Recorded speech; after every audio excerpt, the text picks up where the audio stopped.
नमस्कार, आप देख रहे हैं लोक सेवा न्यूज। मैं हूं आपके साथ रजत त्रिपाठी। सियासी सफ़र में आप सभी का एक बार फिर से स्वागत है।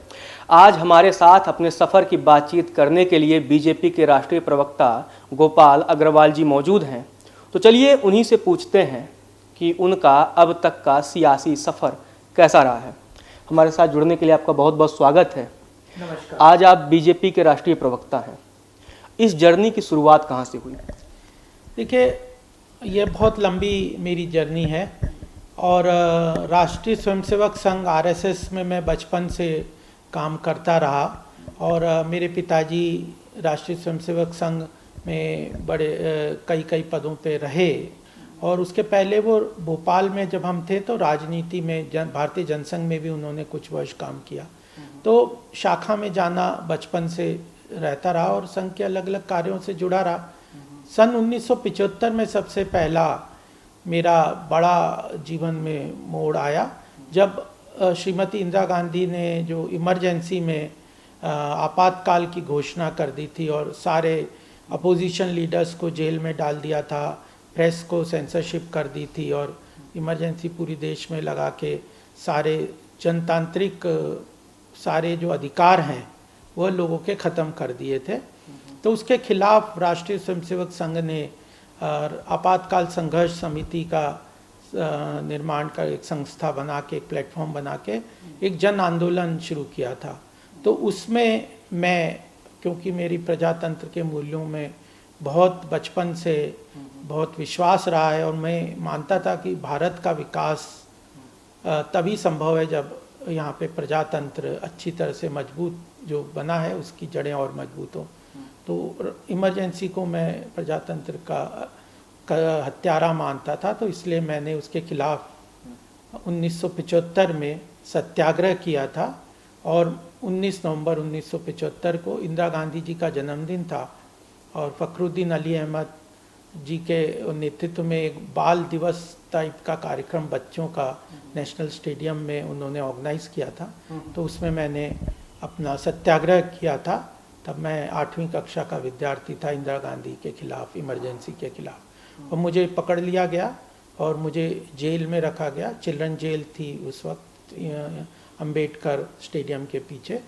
तो उसमें मैं लगभग पौने तीन महीने, 7 दिन कम 3 महीने जेल में रहा और 12 फरवरी 1976 को मेरे को उसमें रिहा किया गया, जमानत उसमें देके। और उसमें उसके साथ मतलब एक डिफेंस ऑफ इंडिया रूल के अंतर्गत मुझे पकड़ा गया था और केस चलता रहा जब तक भारतीय ये जनता पार्टी का रूल नहीं आया, तब तक वो केस चलता रहा। उस समय उम्र आपकी तकरीबन 13 वर्ष के आसपास थी और 13 वर्ष की उम्र में सत्याग्रह करना, जेल जाना, संस्कार तो घर से मिले थे, लेकिन क्या घर वाले ये सोचते थे? क्योंकि अक्सर जो अब की राजनीति हम देखते हैं कि जब कोई भी व्यक्ति सामाजिक जीवन में एक्टिव होता है तो अपने परिवार को लगभग इन सब चीज़ों से दूर रखता है, वो मुसीबतें अपने ऊपर झेलता है। लेकिन आप पिताजी के साथ आंदोलन करने लग गए अपने।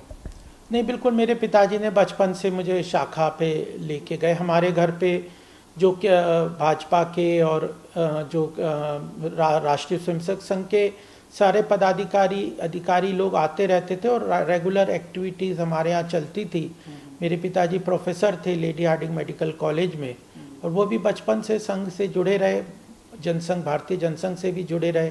पंडित दीनदयाल जी से भी उनका संबंध रहा, पूजनीय गोलवलकर जी के साथ हमारा बहुत संबंध रहा। उनकी जीवनी में भी मेरे परिवार के हमारे चित्र हैं उनकी जीवनी में। तो ये चलता रहा। बड़े बड़े अपोजिशन के लीडर्स भी हमारे यहाँ आते थे, नानाजी देशमुख, आभाजी तत्ते, इवन मोहन धारिया जी भी आए।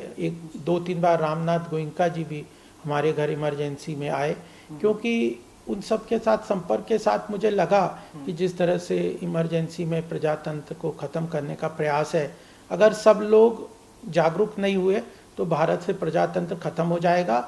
और जो सारे बड़े नेता थे उस वक्त, उन सबको जेल में डाल दिया गया था, तो वह किसी तरह से कोई संघर्ष नहीं कर सकते थे क्योंकि वो सब जेल में थे, सारे अपोजिशन के लीडर्स। तो इसलिए लोगों को जोड़ना जुड़ना सब ज़रूरी था, इसलिए मैं उसमें जुड़ा। और मेरे पिताजी को भी जेल में रखा, वो भी 3 महीने जेल में रहे। वो पहले जो तिहाड़ जेल था उसमें रहे, उसके बाद उन्हें नागपुर जेल में रखा गया। मेरी माता जी, हम 3 ही परिवार में सदस्य थे, माता जी को भी सत्याग्रह करके 25 दिसंबर को उन्हें भी अरेस्ट कर लिया गया था, और वह भी लगभग 2 महीने जेल में रही, तिहाड़ जेल में रही। तो हम परिवार में 3 सदस्य थे, तीनों जेल में रहे। शाह कमीशन में भी हमारा केस गया था। तो इस तरह से उस वक्त का जो समय था, 8वीं कक्षा का था, इमरजेंसी में जो जेल में रहा उसमें कभी काफ़ी सोचने का मौका मिला। उसके पहले सारे अपोजिशन लीडर्स और पदाधिकारी और वो घर में आते थे और बातचीत होती थी। मैं भी संघ के विभिन्न संगठनों से खुल के अच्छी तरह से जुड़ा हुआ था। तो राष्ट्र के बारे में सोचना, चिंतन करना, वो सब बातें मेरे को, मतलब मेरे समझ लीजिए बचपन से मेरे अंदर रही। तो लगभग 83 या 84 दिन आप जेल में रहे, 13 वर्ष की उम्र, मानसिकता क्या थी? वो 83 दिन कैसे बीते आपके? देखिए, वह बड़ा कठिन दौर था, क्योंकि एक तो मैं स्कूल से था, मुझे स्कूल से निकाल दिया गया, भारतीय विद्या भवन में मैं पढ़ता था। मेरे पिताजी को सस्पेंड कर दिया गया, वो सरकारी नौकरी थे, उनको नौकरी से निकाल दिया गया। और तीनों अलग अलग जेल में थे, हम तीनों आपस में उन दिनों में मिले नहीं, और अलग अलग जेल में थे। मेरे पिताजी तो नागपुर जेल में रहे, मेरी माताजी तिहाड़ जेल में रही, मैं चिल्ड्रन जेल में अम्बेडकर स्टेडियम के पीछे उसमें रहा। तो वह अंधकारमय एक भविष्य लगता था, क्या होगा यह पता नहीं था। एक तो यह बात थी, क्योंकि कोई सपोर्ट सिस्टम बहुत बड़ा उस वक्त जैसे पॉलिटिकल पार्टी या किसी संगठन का होता उतना नहीं था। और इंदिरा जी का बहुत भय का माहौल था, सब लोग चुप थे, डरते थे। इवन इंडियन एक्सप्रेस, सारे अखबारों में प्रेस सेंसरशिप थी, कुछ आता नहीं था, विदेशी अखबार या न्यूज़ भी नहीं आती थी। और इवन ये जो इंडियन एक्सप्रेस एक अकेला कुछ अखबार छापता था, तो उसमें भी ब्लैक करके वो बहुत सारे सेंसरशिप चलती थी। तो जनता तक कोई खबर सही ढंग से नहीं थी, और कुछ पता नहीं था कि कब इसका अंधकारमय यह जो काला पीरियड है वह हटेगा। और अगर हम देखें तो हमारे देश में प्रजातंत्र का बहुत गहरा जड़ें हैं। बहुत पुराने समय में भी हमारे यहाँ गणराज्य होते थे, जहाँ पे कलेक्टिव डिसीजन होते थे। उसके बाद भी अगर मॉडर्न डेमोक्रेसी का, प्रजातंत्र का आप इतिहास देखें ग्लोबल में, तो भारत की जो मार्किंग है वो 98% की मार्किंग है, और 2% हमें प्रजातंत्र में हमारे नंबर कटते हैं। वह उसके अंतर्गत जो 2 साल का जो इमरजेंसी का कार्यकाल थे, उसके कारण हमारे एक काला इतिहास प्रजातंत्र का भारत में रहा। तो इसने बहुत सारी चीज़ों के बारे में सोचने का मुझे मौका दिया।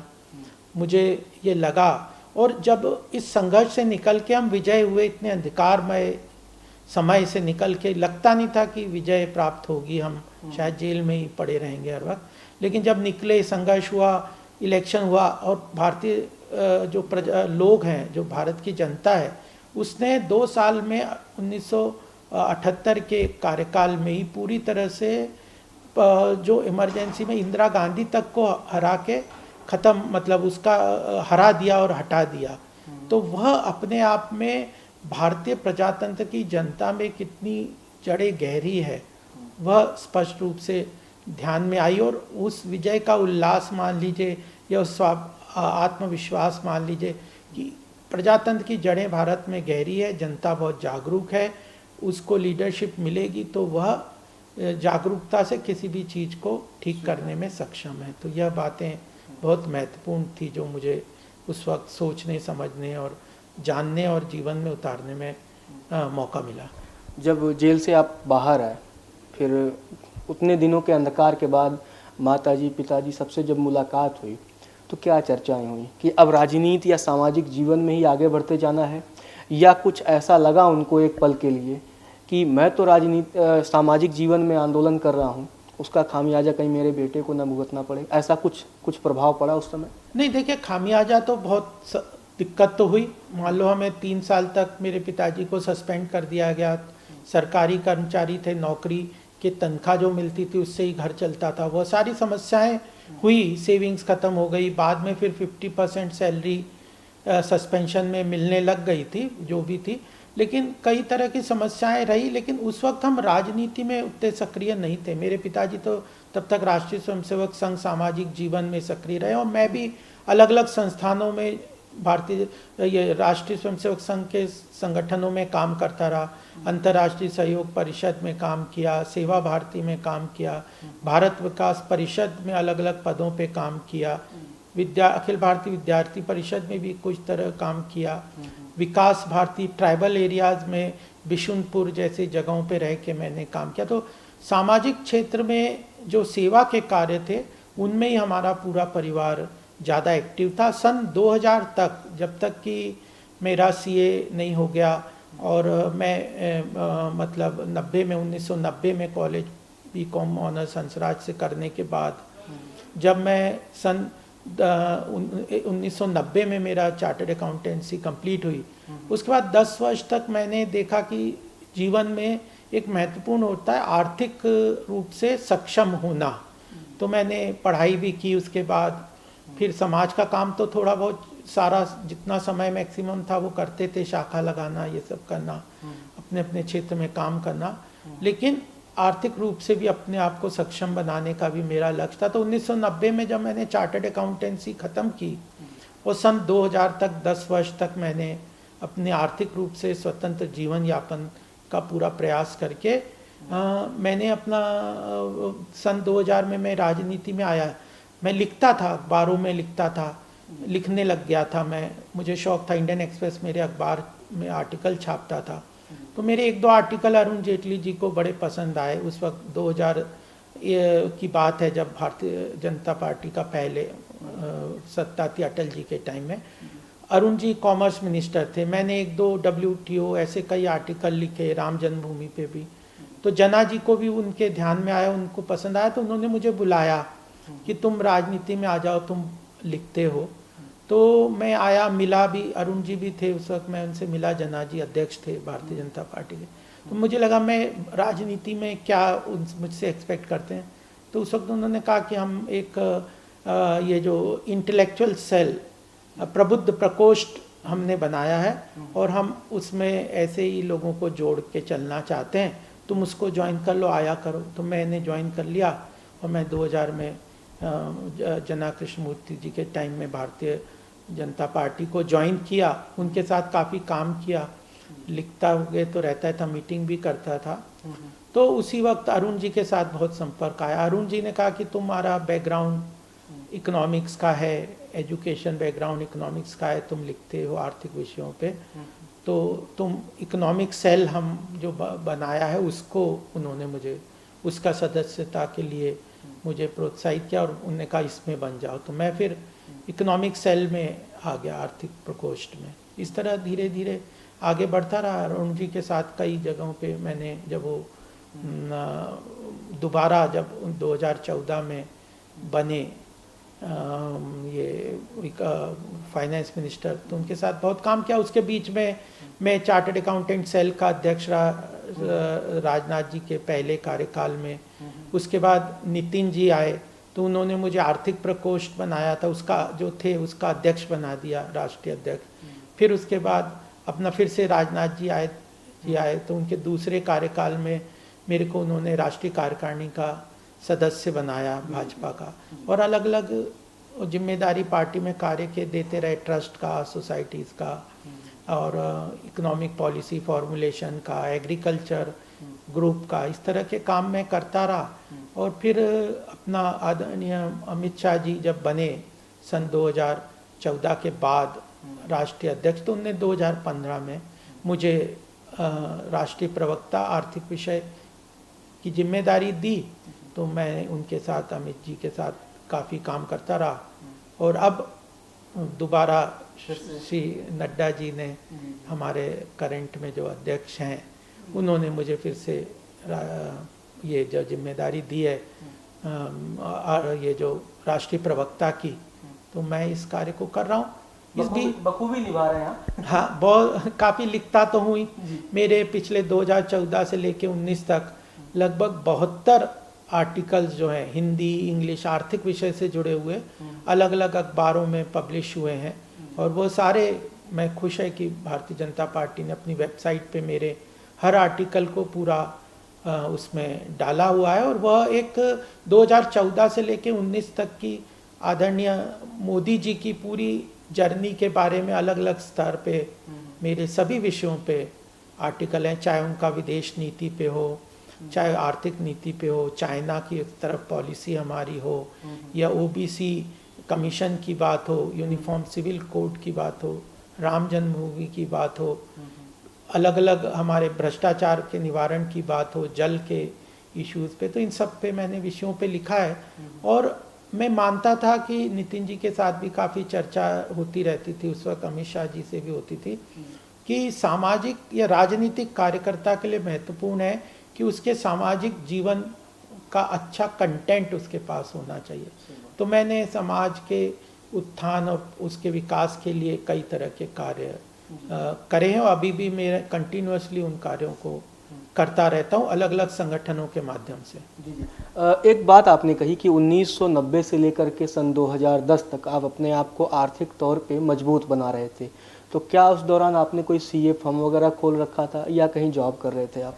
नहीं, मैंने कभी जॉब नहीं करी। मैंने अपनी ही जो सीए के कार्य को आगे बढ़ाया। पहले मैंने प्रैक्टिस की कुछ वर्ष तक, उसके बाद कैपिटल मार्केट, फाइनेंशियल मार्केट्स में मैंने काफ़ी काम किया। नेशनल स्टॉक एक्सचेंज की मेंबरशिप भी ली थी। तो उस तरह से ये जो प्रोफेशनल बॉडीज़ हैं, इन पे भी मेरा बहुत बड़ा रोल रहा है। मैं एनएससी मेंबर्स एसोसिएशंस का राष्ट्रीय अध्यक्ष रहा, कमोडिटी एसोसिएशन का राष्ट्रीय अध्यक्ष रहा, डिपॉजिटरी एसोसिएशन का राष्ट्रीय अध्यक्ष रहा। इन दो संस्थाओं को तो मैं फाउंडर मेंबर हूँ। आज वो पूरे देश में बहुत बड़े रूप में काम कर रहे हैं फाइनेंशियल मार्केट्स में।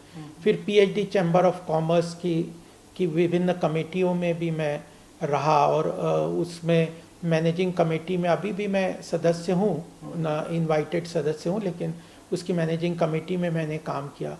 सेबी के साथ बहुत सारे उनकी कमेटीज़ में, एडवाइजरी कमिटीज़ में मैं रहा। और फिर फाइनेंस मिनिस्ट्री के मैं एमएसएमई टास्क फोर्स का जिम्मेदारी मुझे मिली थी। कामत जी उसके चेयरमैन थे। तो एमएसएमई सेक्टर के बढ़ावे के लिए क्या किया जा सकता है, वह कार्य किया। बैंक ऑफ बड़ौदा का मैं गवर्नमेंट नॉमिनी इंडिपेंडेंट डायरेक्टर 3 साल रहा, जिसमें ये पूरा बैंक ऑफ बड़ौदा का मर्जर जो हुआ विजय बैंक और देना बैंक का, उस कमेटी का भी मैं उसमें महत्वपूर्ण काम, मुझे जिम्मेदारी दी गई थी। फिर north east electric power company एक है, नॉर्थ ईस्ट में 11 हाइड्रो पावर प्रोजेक्ट हैं, उसमें 4 साल में गवर्नमेंट नॉमिनी रहा। मिनिस्ट्री ऑफ कॉरपोरेट अफेयर्स का थिंक टैंक है Indian institute of corporate affairs, उसका बोर्ड ऑफ गवर्नर का सदस्य मैं रहा हूँ। इंस्टीट्यूट ऑफ कंपनी सेक्रेटरीज जो है, बहुत बड़ा इंस्टीट्यूशंस है, उसमें भी मैं गवर्नमेंट नॉमिनी 4 वर्ष रहा। तो मेरा गवर्नेंस में भी फाइनेंस मिनिस्ट्री के साथ बहुत लंबा अनुभव है। और सामाजिक क्षेत्र में तो मैंने बड़े काम, कई तरह के संस्थाओं को खड़ा किया है। पानी के क्षेत्र में आपने मेरा इंटरव्यू भी किया है। जलाधिकार फाउंडेशन हमने बनाई सन 2011 में, जो कि पूरे देश में 9 स्टेट्स में अब हमारी संस्था है। मैं उसका अध्यक्ष हूँ। पानी के रख रखाव, पॉलिसी मेकर, तालाबों के रिवाइवल जैसे काम हमने बहुत सारे किए हैं, और भी कई तरह के काम हम सामाजिक क्षेत्र में कर रहे हैं। काम आप कर रहे हैं, गौ सेवा भी कर रहे हैं, 1200 से अधिक गायों की आप देखभाल कर रहे हैं। आपके राजनैतिक गुरु अरुण जेटली जी रहे, जिन्होंने सबसे पहले आपके अंदर के राजनेता को पहचाना, या यूँ कहें आपके जो लेखन क्षमता थी उसने आपको राजनेता बना दिया। मैंने कहा जना कृष्णमूर्ति जी ने पढ़ा, उन्होंने मुझे बुलवाया कि उनने मेरे आर्टिकल पढ़े, और वहाँ अरुण जी भी थे। तो अरुण जी को भी वो WTO वगैरह पे उस वक्त मैंने बड़ा संघर्ष चल रहा था सन 2000 के आसपास, 2001-2 में, कि WTO का भारत को सदस्य बनना चाहिए या नहीं बनना चाहिए। गवर्नमेंट के ऊपर यह बात ध्यान में आती थी कि हमें WTO साइन करना चाहिए, लेकिन भारत में उसका बड़ा विरोध था। लेकिन उस वक्त सरकार ये मान के चल रही थी, क्योंकि एग्रीकल्चर सेक्टर और ये जो सर्विसेज सेक्टर भी WTO में आ गए तो भारत को इसका फ़ायदा होगा, हमें सदस्य बन जाना चाहिए। तो मैंने इनके ऊपर अपने हिसाब से आर्टिकल लिखे। तो जनाब जी ने मुझे बुलाया और अरुण जी ने फिर उसको मुझे आगे बढ़ाया, और फिर तो मैंने हर अध्यक्ष के साथ काम किया ही है। मुझे सबसे ज़्यादा प्रभावित अमित शाह जी की कार्य प्रणाली ने, जिस तरह से उन्होंने 2015 से मेरे ऊपर बहुत विश्वास जताया, और जिस तरह से लैंड एक्विजिशन का बड़ा कॉम्प्लिकेटेड इशू बन गया था भारतीय जनता पार्टी की, हमारी NDA की सरकार में सबसे पहला वाला, तो उस वक्त मुझे उसकी पूरी एक्टिव NGOs के साथ कोऑर्डिनेट करके उनकी बातों को समाहित करने की जिम्मेदारी आदरणीय मोदी जी और अमित शाह जी ने दी। तो मैंने उस पर बहुत काम किया, लैंड एक्विजिशन वाले बिल पे। उसके बाद कई पॉलिसी मेकिंग इश्यूज पे अमित भाई जी मुझे जिम्मेदारी देते थे, जो मैं गवर्नमेंट को फीडबैक देता था। लेकिन उनकी कार्य पद्धति ने, उनकी कार्य प्रणाली ने, उन्होंने जिस तरह से राजनीति की है, जिस तरह से वो संगठन को मजबूत किया, उसने भी मुझे बहुत प्रभावित किया है। आप पॉलिसी मेकर भी हैं, राजनेता भी हैं और सामाजिक कार्यकर्ता भी। इन तीनों कार्यों में आपको कौन सा कार्य करने में आनंद मिलता है? देखिए, मैं ये मान के चलता हूँ, और नितिन जी ये कई बार अपने भाषणों में मैंने कार्यक्रम बहुत किए हैं प्रोफेशनल्स के, इधर उधर अरुण जी के, नितिन जी के, आदरणीय राजनाथ जी के, अमित शाह जी के, जगह जगह प्रोफेशनल आउटरीच एक्टिविज्म, क्योंकि मेरा बहुत वाइड कनेक्ट है लोगों से, activist, professional, think tank, industrialist, businessman, सब तरीके से। तो इनके अलग अलग चीज़ों पे, अलग अलग विषयों पे मैंने राष्ट्रीय स्तर पे बड़े कार्यक्रम किए हैं, बुलाया। आदरणीय मोदी जी भी 1-2 कार्यक्रम में हमारे द्वारा ऑर्गेनाइज्ड उसमें आए हैं, करीब 3-4 हज़ार लोगों के कार्यक्रम भी किए हैं। तो मुझे यह लगा कि जो राजनीतिक पार्टियां हैं वह अलग अलग क्षेत्र में हर वक्त लुकआउट पे रहते हैं कि कौन अपने क्षेत्र में अच्छा प्रोफिशिएंसी से, मेहनत से और मजबूती से काम करता है, किसका अपने क्षेत्र में प्रभाव है, उन लोगों को अपने साथ जोड़ने का प्रयास करते हो। यही मेरा अपना एक्सपीरियंस भी रहा है। तो और जब तक किसी व्यक्ति कोई पद मिल जाए, केवल वो बड़ा किसी को कभी अपने आप में नहीं करता। ये ठीक है कि पद का बड़ा महत्व है, पावर आता है, लेकिन अगर उसके ऊपर कंटेंट नहीं है, उसके बारे में उसको जानकारी नहीं है, सामाजिक संवेदना की उसको पूरी जानकारी नहीं है, तो वह उस पद के साथ तो जस्टिफाई कर भी नहीं पाएगा और ज़्यादा आगे लंबी दूरी तक राजनीति में आगे बढ़ भी नहीं पाएगा।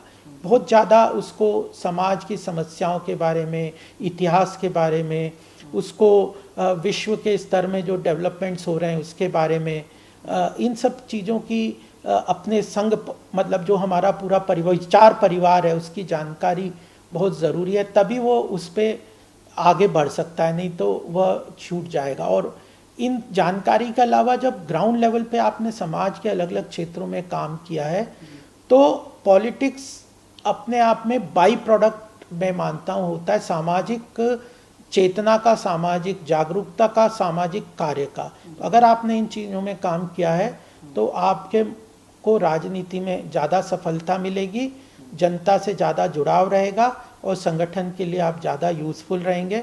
तो आगे राजनीतिक कैरियर अच्छी तरह से आपका बढ़ेगा। और आपने एक प्रश्न मुझसे पूछा था 1990 से 2000 तक आर्थिक रूपी से मजबूती के लिए, वह मैंने बचपन से, यह बात भी मेरे पिताजी ने, और जिन सन्यासियों के साथ भी मेरा काफ़ी संपर्क रहा है, श्री रविशंकर जी से बहुत घनिष्ठ रहा है, स्वामी रामदेव जी कई बार मेरे घर आते रहते हैं, आचार्य बालकिशन जी भी हैं, पुराने शंकराचार्य वगैरह भी, पुरी के निश्चलानंद जी, तीर्थ जी, और भी स्वामी राम सुखदास जी के साथ, बड़े बड़े संतों के साथ, ऋषिकेश में हरिहर तीर्थ जी, कैलाश आश्रम, इन सब आश्रमों से, रामकृष्ण मिशन के स्वामी रंगनाथानंद जी से अच्छा संपर्क रहा। स्वामी चिन्मयानंद जी के साथ भी मेरा बहुत अच्छा संबंध रहा है। भारतीय विद्या भवन में जब मैं पढ़ता था, वो हर वर्ष वहाँ पे आके 10-15 दिन हमारे स्कूल में ही उनके कार्यक्रम होते थे। तो चिन्मय मिशन के साथ भी मेरा अच्छा जुड़ाव रहा है। तो मैंने यह देखा है कि आर्थिक रूप से स्वतंत्र जो रहता है, वह जो आज की डेट में राजनीति में भ्रष्टाचार का भी बहुत बोलबाला हो गया, तो आर्थिक रूप से अगर राजनीति पे आप अपने अर्थव्यवस्था के लिए डिपेंड रहेंगे तो आप जो स्वच्छ राजनीतिक जीवन नहीं बिता सकते। तो आर्थिक रूप से स्वतंत्रता स्टैब्लिश करना बहुत ज़रूरी है। अपनी कमाई का माध्यम, चाहे वो रेंटल इनकम हो, चाहे अपनी कंपनी हो जिसमें शेयर्स हों, जो भी है उस तरह की एक व्यवस्था अपनी रहनी चाहिए। और संतुलित जीवन भी होना चाहिए। मेरा परिवार भी है, मेरे बच्चे भी हैं, मेरी पत्नी है, मेरे माताजी पिताजी हैं, मेरी और भी जिम्मेदारी है। तो जीवन में संतुलित व्यवहार होना भी जरूरी है। अगर एक ही चीज़ पे बहुत ज़्यादा जोर दे दिया तो बाकी चीज़ें अगर आपके छूट जाएंगी तो आपके कहीं ना कहीं वो डिसहार्मनी जिसको कहते हैं, परिवार के साथ बच्चे बिगड़ गए, बच्चों को जीवन में उनका प्रॉपर गाइडेंस कैरियर नहीं बना, माता पिता को दुख हुआ बचपन, तो फिर आप सफल जीवन नहीं जी सकते, हार्मनी वाला जीवन नहीं जी सकते। तो समन्वय के जीवन के साथ ही आदमी सफलता की कुंज सीढ़ी पे आगे बढ़ता। और मेरे को एक बात आदरणीय अपने अडवाणी जी की एक बहुत शुरू में मुझे याद है कि एक बार उन्होंने, जब मैं आर्थिक प्रकोष्ठ का ये CSL का और ये सब बना था, एक बार उन्होंने वैसे ही मुझे अपने घर बुलाया था और मैं बैठा हुआ था, बातचीत कर रहा था उनसे। 2009 से पहले भी मेरा काफ़ी संपर्क रहा भ्रष्टाचार के खिलाफ, जो विदेशी धन को लेके उन्होंने पूरा संघर्ष किया था। उसमें डॉक्यूमेंटेशन सब मैंने ही किया था, पूरा कैसे लाना, क्या करना पैसा विदेशों से। तो उन्होंने घर में बुला के एक बार वैसी बातचीत मुझसे कर रहे थे, तो उन्होंने पूछा परिवार में क्या है, कैसे है, जैसे आप आज पूछा, काफ़ी देर बात करते रहे। फिर उन्होंने पूछा कि तुम पैसे कहाँ से आते हैं, तुम्हारी आर्थिक ज़रूरतें कैसे पूरी होती है, परिवार कैसा चलता है। तो मेरे को थोड़ा लगा कि ये ऐसा क्यों पूछ रहे हैं। तो फिर मैंने बताया कि ऐसे ऐसे मैं CEO हूँ, मेरी ये प्रैक्टिस है, मेरी ये कंपनी है, उसमें ऐसे ऐसे लोग हैं, ऐसा चलता है, और मेरे पास ये प्रॉपर्टीज़ हैं जिसका रेंट आता है, ऐसे सब चीज़ें हैं, बताया मैंने। फिर मैंने पूछा कि आप ये क्यों पूछ रहे हैं इतना ज़्यादा। तो मैंने कहा कि मेरा मानना है कि राजनीति में जब आते हैं तो आर्थिक रूप से इंडिपेंडेंट व्यक्ति जो होता है तो वो शुचिता की राजनीति ज़्यादा अच्छी तरह से कर सकते हैं, इसलिए मैं जानना चाहता था। तो मुझे इसका महत्व इस बात का लगा कि ये बहुत ज़रूरी है, और मतलब ये चीज़ पार्टी भी इस चीज़ को अच्छी तरह से समझती है और ध्यान देती है। आपने राजनीति में शुचिता की बात की, यूँ तो अब वो बाद की बात है कि उस पर कितना डिबेट होना चाहिए नहीं, लेकिन एक चीज़ जो आपके पिताजी ने आपको दिया वही चीज़ आप अपने बच्चों को दे रहे हैं। मैंने देखा तमाम तस्वीरें लॉकडाउन के दौरान आप सोशल मीडिया पर जब साझा करते थे, तो आपकी जो सुपुत्री हैं वो भी भूसा लेके, चारा लेके जो रात को निकल जाती थी, जानवरों को खिला रही हैं। वो शुचिता जो है आपने अपने परिवार में दी है। हाँ, मुझे खुशी है कि मेरे बच्चे, मेरी पत्नी जो है वो सामाजिक जीवन में पूरी तरह से भागीदारी अपनी सुनिश्चित करते हैं। राजनीति में तो नहीं है वो, लेकिन जैसे मेरी छोटी बेटी है, एनिमल वेलफेयर के लिए वो बहुत ही जागरूक है। उसने अलग अलग जगहों पे, जैसे चाइना में पांडा के लिए उसने उसमें काम किया, पांडा डेवलपमेंट सेंटर्स में इंटर्नशिप की है। फिर कीनिया में वाइल्ड लाइफ सेंचुरी में, जो कीनिया अम्बोसिली में उसने इंटर्नशिप की है वाइल्ड लाइफ को प्रिजर्वेशन कंजर्वेशन के लिए। उसके पहले भारत में जो टाइगर प्रोटेक्शन एंड जो रिसर्च, जो पूरा वाइल्ड लाइफ WTI वगैरह का जो प्रोजेक्ट है, वो सारे प्रोजेक्ट में 1 वर्ष उसने उसमें भी काम किया है। और जैसा आपने बताया, ये अभी जो लॉकडाउन के तहत हमने एक संस्था बना रखी है, दोस्त, democratic outreach for social transformation. हमें लगा जब आदरणीय संतोष जी ने और नड्डा जी ने कहा कि सबको अपने क्षेत्र में जो सबके भोजन वगैरह की व्यवस्था करनी है, तो हमने एक बहुत बड़ा प्रयास दोस्त के अंतर्गत किया और लगभग 5 लाख से ऊपर फूड पैकेट्स पूरे 25 मार्च 2019 को हमने यह जो कार्य 20 को शुरू किया, 25 मार्च 2020 को यह पूरा कार्य शुरू किया, और 1 जून तक पूरा हर रोज 5 से 8-10 हज़ार food packets properly 3 community kitchen हमने चलाए, जहाँ से दोनों टाइम भोजन बन के लगभग 5 से 10 हज़ार तक के फूड पैकेट्स डेली के रूप में नोएडा अथॉरिटी और ग्रेटर नोएडा अथॉरिटी के पदाधिकारियों के थ्रू हमने एक हेल्प डेस्क भी चलाया, जिसके थ्रू जहाँ भी जिसकी आवश्यकता होती थी उसको वो भोजन पहुंचाने का प्रयास किया। और मेरी बेटी ने पूरे नोएडा में लगभग ये जो अलग अलग सेक्टर में कुत्ते जो होते हैं डॉग्स के लिए खाना पहुंचाने का, तो हमारे तीनों किचन में अलग अलग वॉलंटियर्स जो उसके साथ जुड़े हुए थे पूरे टीम में, उनको खिचड़ी बनाते थे हम डॉग्स के लिए। जितनी जिसको चाहिए वो आके वो खिचड़ी ले जाते थे और वह पूरी तरह से अपने अपने सेक्टर में डिस्ट्रीब्यूट करती थी। मेरी डॉटर खुद भी छोटी वाली सोनाली करती थी। और उसके साथ ही हमने जो श्री जी गौसदन गौशाला की बात आपने कही, हमने सन 2000 में उस गौशाला की स्थापना की थी। 9 एकड़ ज़मीन पे वो गौशाला है और आज 1200 गाय वहाँ पे है। सरकारी राशि हमने कोई लगभग ली नहीं है, हर समाज के सहायता से वो पूरा चल रहा है। सेल्फ जनरेटिंग हम वेरियस प्रोडक्ट बनाते हैं और सारी 1200 गाय हमने सड़क से उठाई हुई है। तो उसके सहयोग से हरा चारा वगैरह हमने कह रखा था कि कोई को भी किसी को भी अपने सेक्टर में गाय बैल के लिए अगर कोई चारा की आवश्यकता है तो वो हमें बता दे, वहाँ पे हम बैलगाड़ी से वो भिजवा देंगे। जो हमारी बैलगाड़ी है उससे भिजवा देंगे, वो अपने क्षेत्र में वो दे सकता है। तो इसको भी मेरी बेटी भी कुछ करती थी और गौशाला के लोग भी कर्मचारी काम करते थे। तो इस तरह से मेरी पत्नी चिन्मया मिशन से काफ़ी जुड़ी हुई, डॉक्टर है, वो भी करती। हम सेवा भारत, ये एक सूर्या संस्थान करके नोएडा में एक संस्थान है, उससे मैं कोषाध्यक्ष हूँ, ट्रस्टी हूँ, चलाते हैं। वहाँ पे कई वर्षों से वहाँ पे 4 LIG फ्लैट्स हमें नोएडा अथॉरिटी ने दे रखे हैं, जिसमें हम महिलाओं के लिए, खासकर केवल महिलाओं के लिए आंगनवाड़ी की तरह उसमें सिलाई केंद्र, कंप्यूटर केंद्र, 3 महीने 6 महीने के कोर्सेज उनको सिखाते हैं, देते हैं ट्रेनिंग, और वह चल रहे हैं। तो उन सब कार्यों में हम जुड़े हुए हैं। फेस कवर्स हमने बनाए, 1 लाख के करीब फेस कवर्स ट्रांसजेंडर्स के थ्रू हमने बनाए। जो ट्रांसजेंडर्स फेस कवर्स बना के फ्री में हमने लोगों के घर से कपड़ा इकट्ठा करके उनको सैनिटाइज करके ट्रांसजेंडर्स वगैरह से सूर्या संस्थान के अंदर सिलाई करके वो फेस कवर्स बनाए, फ्रीली डिस्ट्रीब्यूट किए।